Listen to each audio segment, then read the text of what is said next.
Gabriel Suazo est au centre des attentions sur le marché des transferts de l'EM. L'Olympique de Marseille et Lyon se disputent le défenseur de Toulouse, tandis que Sergio Conceição est sur le point de rejoindre l'Olympique de Marseille. Le club cherche un nouveau renfort pour sa défense, et selon des sources chiliennes, le défenseur Gabriel Suazo est dans le viseur de l'équipe marseillaise. Cependant, la concurrence pour ce joueur sera intense. Suazo, âgé de 26 ans, est sous contrat avec Toulouse jusqu'en 2026 et est évalué à 3,5 millions d'euros, selon Transfermarkt.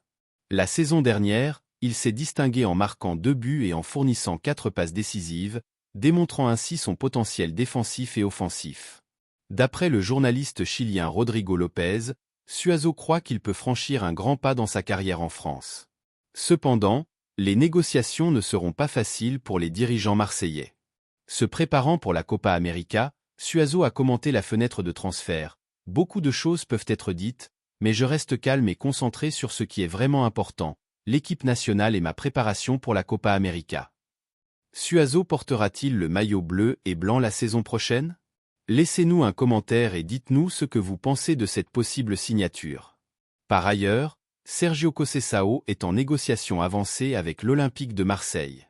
Pablo Longoria et Mehdi Benassia sont déterminés à convaincre l'entraîneur portugais de signer, et les discussions sont plus sérieuses que jamais.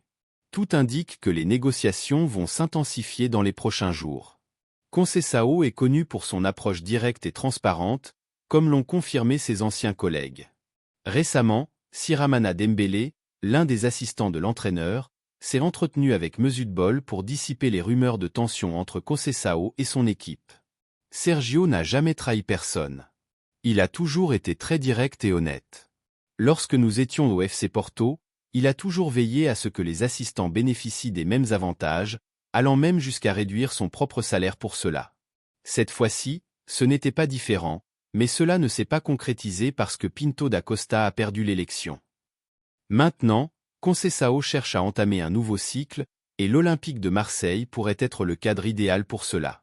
Pour les supporters, l'opportunité de voir un entraîneur de cette renommée à la tête de l'EM est une grande chance. Et vous, supporters, que pensez-vous de cette possible nomination?